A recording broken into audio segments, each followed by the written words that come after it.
क्या आप उत्तराखंड की 12 वर्ष की यात्रा से संतुष्ट हैं? बिल्कुल संतुष्ट हैं और मेरी सोच बहुत सकारात्मक है। जी।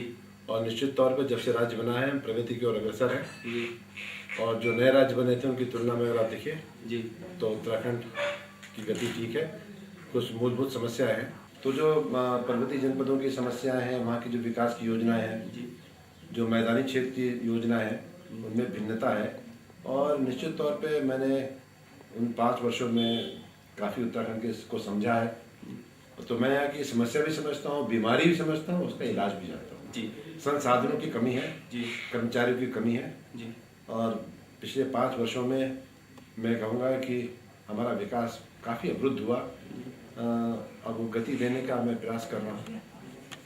तो ये आप मानते हैं कि इस जो राज्य में जो बदहाली हुई है उसके लिए जिम्मेदार पूर्व सरकार रही है? नहीं, बदहाली की बात नहीं कहूँगा, जो गति होनी चाहिए। जी। देखिए, हर सरकार अपनी कोई जनता विरोध में कार्य नहीं करती, लेकिन एक विकास की सोच होती है, एक केंद्र का एक सहयोग चाहिए होता है। जो राजनीतिक कारणों से उन्होंने केंद्र का सहयोग नहीं लिया। और मैं खाली इतना कहूँगा कि मैं किसी पे द्वेष नहीं रख रहा हूँ, लेकिन ये कि जो गति धीरे पड़ी, आखिर तिवारी जी के समय में कितना विकास हुआ, वो विकास अवरुद्ध हुआ ही है पिछले 5 सालों में। और उसी गति को वापस देने के लिए मैं उद्योग के क्षेत्र में, कृषि के क्षेत्र में विशेष योजनाएं बना रहा हूँ, पिछड़े क्षेत्रों के विकास के लिए, सीमांत जनपदों के विकास के लिए, गैरसैंण में विधानसभा और इसलिए ले जा रहा हूँ ताकि पर्वतीय क्षेत्रों में संदेश जाए कि सरकार उनके प्रति जो है वो संवेदनशील है। अच्छा, क्या कारण है इतना सब कुछ करने के बाद भी जो है विदेशी निवेशक उत्तराखंड की तरफ आकर्षित नहीं हो रहे? देखिए, आप जानते हैं कि एफडीआई आ गई है जी। सिंगल बैन रिटेल में। जी। तो निश्चित तौर पे एफडीआई का हम स्वागत करेंगे उत्तराखंड में। जी। हमारे यहाँ बहुत फल होते हैं, सब्जी होती है, फल होते हैं, फूल होते हैं, जड़ी बूटी है, जिसका कि सही दाम नहीं मिल पाता किसानों को। जी। अब एफडीआई जब आएगा, फॉरेन डायरेक्ट इन्वेस्टमेंट, जी, तो उत्तराखंड का बड़ा लाभ होगा। यहाँ से खरीदेंगे लोग, कोल्ड स्टोरेजेस बनाएंगे, ट्रांसपोर्टेशन करेंगे। और रिटेल की कोई दुकान यहाँ खुलेगी नहीं, क्योंकि हमारी आबादी 10 लाख की किसी शहर में नहीं है। जी। तो राज्य को एफडीआई से बहुत लाभ होगा। मतलब आपका कहने का यह है कि उत्तराखंड प्राकृतिक संपदाओं के मामले में बहुत रिच है। बहुत रिच है। तो लेकिन इसके दोहन में कमी क्यों आई? इंफ्रास्ट्रक्चर की कमी है, कनेक्टिविटी की कमी है, और जैसे मैंने आपसे कहा कि जो मार्केटिंग है जी, हमारे फलों की, सब्जी की, वो नहीं हो पाई। जी, जितना पूंजी निवेश करना है कृषि के क्षेत्र में ऑर्गेनिक फार्मिंग के लिए, वो हम नहीं कर पाए। अब मैंने बनाया है हॉर्टिकल्चर मार्केटिंग बोर्ड, 12 जगह चिन्हित किए हैं पर्वतीय जनपदों में, जहाँ सिडकुल के जरिए हम छोटे उद्योग ले जाएं और वहाँ के लोगों को जो अर्थव्यवस्था मजबूत करें। ध्यान पर्वतीय राज्यों जिलों पर बहुत जरूरी है। विकास दर तो हमारा राष्ट्रीय मानकों से बहुत आगे है, लेकिन वो विकास दर समान नहीं है हर जनपदों में। ये एक चुनौती जिसका कि मैं समाधान ढूंढ रहा हूँ। जी। तो कोई रोड मैप तैयार किया होगा? बिल्कुल किया है, और मैं हर जगह समीक्षा बैठकें कर रहा हूँ। 21 को अल्मोड़ा जा रहा हूँ, पिथौरागढ़ जा रहा हूँ, फिर हरिद्वार जा रहा हूँ, फिर रुद्रप्रयाग जा रहा हूँ। तो जो सरकार के पास अपनी योजनाएं हैं वो खर्चा, और पिछली सरकार ने अपनी योजनाओं का मात्र 48% खर्च किया। तो योजनाएं जो खर्च नहीं हो रही हैं केंद्र सरकार की, प्रदेश सरकार की, ये एक बड़ी चुनौती है, जिसको कि अभी तो बरसात खत्म हो गई, मैं 2 चुनाव में व्यस्त रहा, मैं बहुत बड़ी आपदा में घिरा रहा, उत्तरकाशी की और रुद्रप्रयाग की। लेकिन अब मेरा प्रयास है कि अधिक से अधिक योजनाएं जो है धरातल पे पहुंच जाए, पैसा खर्च हो जाए। जी। ये अभी आपने आपदाओं की बात की, तो इन प्राकृतिक आपदाओं से निपटने के लिए कोई, देखिए, प्राकृतिक आपदाओं से निपटने के लिए तो कोई ह्यूमन फैक्टर हो नहीं सकता, क्योंकि डिजास्टर मैनेजमेंट है हमारा, और भारत सरकार की भी टीम है। लेकिन हमारे जो हिमालय के, जो उत्तराखंड के जो विशेष तौर जो गढ़वाल का रीजन है, यहाँ पहाड़ अभी इतने कच्चे हैं, बारिश होती है भूस्खलन हो जाता है, गाँव तबाह हो जाते हैं, नदियों में बाढ़ आ जाती है, क्लाउड बस्ट हो जाता है। तो इसका तो कोई नहीं हम कर सकते, लेकिन आपदा आए तो राहत के जो हमने मानक बनाए हैं वो अन्य प्रदेशों से बहुत ज्यादा हम आपदा में राहत देते हैं अपने लोगों को। जी। अच्छा, एक चीज है, देश में कारपोरेट भ्रष्टाचार बहुत चर्चा में है। राज्य सरकार इससे बचने के लिए क्या कोई पारदर्शी तरीका अपना रही है? देखिए, भ्रष्टाचार एक वायरस है जी, जो हर जगह फैला हुआ है। जी। लेकिन सरकार का जो तंत्र होता है, अगर वो पारदर्शी तरीके से ठेके दे तो निश्चित तौर पे उसमें भ्रष्टाचार कम होता है। हमारे यहाँ जितने कॉन्ट्रैक्ट हैं सब ई टेंडरिंग से हो रहे हैं, और हम अभी तक मुझे शिकायत नहीं आई है, लेकिन यदि कोई शिकायत आएगी तो मैं बहुत सख्ती से कार्रवाई करूंगा। और भ्रष्टाचार कोई केवल चुनावी मुद्दा बनाना, ये बीजेपी और अन्ना हजारे जैसे जो हमारे साथी हैं जी वो हमारे देश को गलत दिशा में ले जा रहे हैं। आप लोकसभा में बहस नहीं करते जी। भ्रष्टाचार पे, आप लोकसभा में बहस नहीं करते महंगाई पे। जी जब लोकपाल आया बिल तो आपने उसको राज्यसभा में हरा दिया, जी पास नहीं होने दिया। जी। तो जनता को समझना चाहिए कि विपक्ष जो है वो नकारात्मक रुख अपनाए हुए है और लोकसभा की गरिमा गिरा करके इस देश में आप प्रजातंत्र को मजबूत नहीं कर सकते। जी। नहीं, आप भाजपा पर चरित्रहनन की राजनीतिक आरोप लगाते रहे हैं हमेशा। नहीं, चरित्र हनन का नहीं। देखिए आजकल विपक्ष जो है वो कैरेक्टर चरित्र हनन की राजनीति को एक यंत्र बनाए हुए है जो कि ठीक नहीं है। जी और बिना सबूत के, बिना कागजों, केजरीवाल रोज आरोप लगा रहे हैं बिना किसी कागज के, बिना किसी डॉक्यूमेंट के। जी तो ये स्टंट पॉलिटिक्स जो है ना, जी, ये नहीं होनी। ये स्टंट पॉलिटिक्स जो है ये घातक है प्रजातंत्र के लिए। जहाँ गलती है उजागर करो और कार्रवाई होगी। जी और सोनिया गांधी ने स्पष्ट शब्दों में कहा है जी कि कांग्रेस भ्रष्टाचार के खिलाफ है, अगर कोई बात उनके संज्ञान में आती है तो वो कार्रवाई करती है। हमारी राज्य सरकार भी, मैं इस पे जरूर विश्वास दिला सकता हूँ जनता को कि यदि कोई भी अनियमितता होगी तो आदमी बख्शा नहीं जाएगा। अच्छा, आपने भाजपा सरकार के दौरान हुए कथित भ्रष्टाचार की जांच के लिए एक भाटी आयोग की नियुक्ति की थी। क्या आपको लगता है कि भारतीय राजनीति में भ्रष्टाचार एक संवेदनशील मुद्दा रह गया है? नहीं, देखिए ऐसा है कि लोग अगर आरोप लगाते हैं जी तो उसकी जांच तो जरूरी है। जी और मैंने आरोप के ऊपर अपनी कोई टिप्पणी नहीं करी है। जी लेकिन आरोप की जांच होने से निश्चित तौर पे जो एक भ्रम होता है दूर हो जाता है और यदि गलती है तो उजागर होगी। ये कोई राजनीतिक उसमें विद्वेष भावना से नहीं किया गया। अगर किसी पे आरोप लगते हैं तो अच्छा है कि उसकी जांच हो जाए। जी। तो जैसे अब आप तो 10 जनपद के काफी करीबी हैं, अगर रावत वाड्रा के ऊपर आरोप लगा है तो क्या इसकी भी जांच होनी चाहिए? देखिए दो चीजें होती हैं, एक प्राइवेट कंपनी का प्राइवेट कंपनी से काम जी। एक होता है राज्य सरकार से लाभ। जी राज्य सरकार के पद होकर के आप मिनिस्टर हैं, एमएलए हैं, अधिकारी हैं, जी आप कुछ भी करते हैं तो प्रिवेंशन ऑफ करप्शन एक्ट में आता है। जी एक व्यापारी दूसरे व्यापारी के साथ कोई फायदा या नुकसान कर रहा है वो प्रिवेंशन ऑफ करप्शन एक्ट में नहीं आता है क्योंकि वो सरकारी पद उसके पास नहीं है। और जांच होनी चाहिए जहाँ सरकारी पद का दुरुपयोग हुआ है। अब ए और बी मिलकर के कोई सौदे कर रहे हैं, ए का फायदा हो रहा है, बी का नुकसान हो रहा है, तो this doesn't concern the governance. ये शासन से इसका क्या मतलब? वाड्रा जी ने डीएलएफ से जमीन ली, डीएलएफ ने उनको पैसे दिए, उन्होंने जमीन बेची।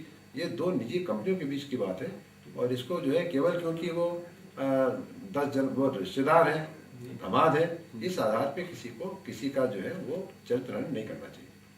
अच्छा, फिर राज्य के बारे में बात करते हैं कि स्कूलों में आप पीपीपी मॉडल अपनाने जा रहे हैं, इसकी क्या गारंटी कि स्कूली शिक्षा में इससे कुशलता बढ़ेगी? देखिए पहले तो टीचर ही नहीं है हमारे पास, डॉक्टर्स नहीं है, स्टाफ की कमी है, इंफ्रास्ट्रक्चर की कमी है, बिल्डिंग जर्जर हालत में है। जी। तो निश्चित तौर पर जब हम प्राइवेट पार्टनरशिप लाते हैं तो सरकार का कंट्रोल तो रहता ही है ना। हम सरकार कोई बेच थोड़ा रहे हैं, हम तो सरकार के साथ मिलकर के, प्राइवेट के साथ मिलकर के एक व्यवस्था को ठीक करना चाहते हैं। जी। और ये जो है ये सराहनीय कदम है, इसको लोग गलत इस पर ना कोई अर्थ लगाए। जी। अच्छा, क्या आपको लगता है कि बिहार की तरह उत्तराखंड को भी विशेष राज्य का दर्जा मिलना चाहिए? हम तो विशेष राज्य का दर्जा ही है। जी है। हाँ, हमारा विशेष राज्य का दर्जा है और जो हम ऋण लेते हैं उसका केंद्र सरकार काफी भार उठाती है। एक अब थोड़ा सा मैं जल्दी खत्म होना था। हाँ, फटाफट। ठीक है। बहुत छपने का आदमी हो गया। जी, आप हाईकोर्ट के पहले जज हैं जो किसी राज्य के मुख्यमंत्री बनाए गए। आपने कानूनी पेशे की जगह राजनीति में आने का फैसला क्यों किया? देखिए मैं तो जहाँ मेरा जन्म हुआ जी, वहाँ मेरे माता पिता दोनों राजनीति में थे, जनसभा में थे जी, और उन्हीं संस्कारों में बड़ा हुआ। वकालत में की, वकालत में भी राजनीति से जुड़ा रहा। जी, पिताजी के चुनाव लड़ता था, उनका इलेक्शन एजेंट होता था। जी, अब आज जो है उनके निधन के बाद पार्टी ने जिम्मेदारी दी, मौके दिए, मैं आया, लड़ा, हारा, फिर जीता। तो मैं राजनीति तो कोई पिकनिक नहीं है। जी, मैं एक भावना लेके आया था सेवा की, सरोकार के तहत, और सेवा के भावना लेके आया। और जिस क्षेत्र में मेरे पिताजी को इतना सम्मान दिया उत्तराखंड ने, वहाँ पे जब मैं सेवा करता हूँ तो मुझे बड़ी खुशी होती है। और आज सोनिया जी की कृपा से मेरे पास शक्ति है और मैं पूरे प्रयास कर रहा हूँ कि उत्तराखंड के हर वर्ग को जो है विकास का लाभ पहुंचे। अच्छा, एक जस्टिस के रूप में न्याय करना होता है और यहाँ पे एक मुख्यमंत्री के रूप में क्या अंतर दोनों में महसूस? देखिए सत्य का साथ देना, कानून का साथ देना, ये जीवन में न्यायपालिका में जज रह के यही देखा। वकील रह के ही किया, और मुख्यमंत्री भी जो है जज तो होता ही है, जी फैसले करने पड़ते हैं, जी लेकिन मेरे जितने भी फैसले होते हैं जी वो जनता के हित को देख करके मैं करता हूँ। जी।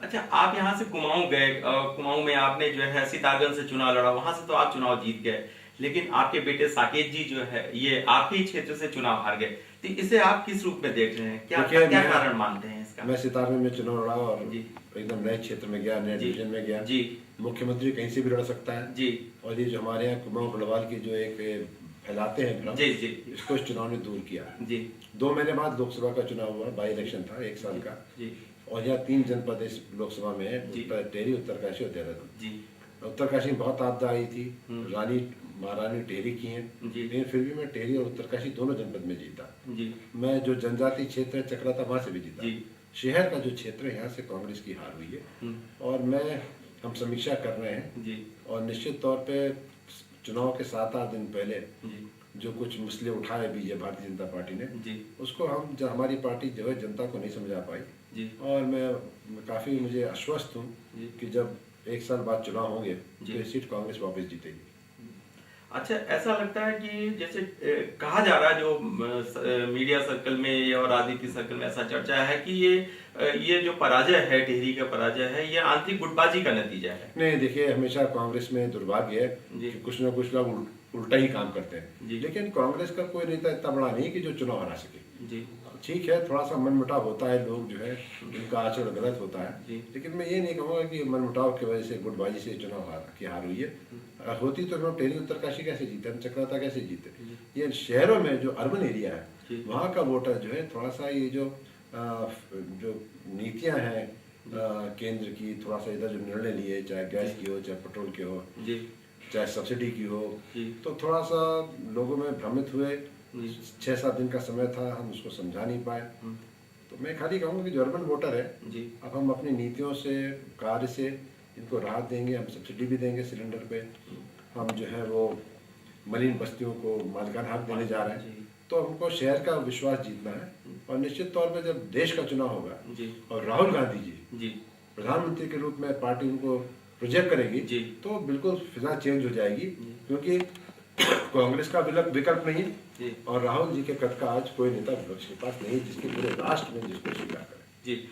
जो इस समय संगठन में चेंज की बात चल रही है, तो उसमें ये भी चर्चा है कि राहुल गांधी को जो है कार्यकारी अध्यक्ष बनाया जाएगा, तो आप सहमत हैं ऐसा करना वो चाहिए? जनरल सेक्रेटरी हैं, जी। देखिए पार्टी उनको लीड करनी है, जी वो हमारे सर्वमान्य नेता हैं, जी युवा हैं, जी। उनकी सोच बहुत विकसित है, विकास, राजीव जी की जो अधूरे सपने थे उन्हीं को लेकर आगे चल रहे हैं। जी तो राहुल गांधी जी के जिस दिन नेतृत्व कांग्रेस करेगी डिक्लेयर जी कि अगले प्रधानमंत्री राहुल जी होंगे, जी। आप देखिएगा एक जोश आएगी, ऊर्जा आएगी पार्टी में अंदर भी, जी। और जनता भी उनको जरूर मौका देगी और वो प्रधानमंत्री बनेंगे। अच्छा, प्रियंका जी के बारे में आपका क्या कहना वो है? तो पारिवारिक उनके निर्णय है, वो भी बहुत जन सेवा करती हैं, जी पूरा परिवार जन सेवा में है।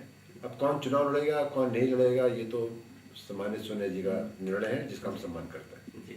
अच्छा, आपने अभी जो है बात की कि कुछ सरकार की कुछ नीतियां ऐसी रही जिसको लोग समझ नहीं पाए, तो क्या जिस देखिए, वजह से हार देखिए, देश में अंतर्राष्ट्रीय दबाव की वजह से महंगाई है, जी और जनता को नहीं समझा पाए कि महंगाई जो है वो केंद्र सरकार की वजह से नहीं जी। है। कच्चे तेल के दाम बढ़े हुए हैं, जी और ऑलरेडी भारत सरकार जो है 1,58,000 करोड़ की सब्सिडी दे रही है। जी ज़्यादा सब्सिडी देगी तो जो हमारे जो जनहित की योजनाएं हैं, मनरेगा है, जी। राजीव गांधी विद्युतीकरण योजना है, जी। हमारा राष्ट्रीय स्वास्थ्य मिशन है, भारत निर्माण में पैसा नहीं आ पाएगा, पेंशनों में नहीं आ पाएगा। तो हम देश के हम 7-8 दिन में हम नहीं समझा पाए कि ये महंगाई जो है ये अंतर्राष्ट्रीय दबाव से है, जी लेकिन अब जनता धीरे धीरे समझ रही है, जी। और मुझे आशा है कि 2014 के चुनाव में यहाँ से कांग्रेस जीतेगी।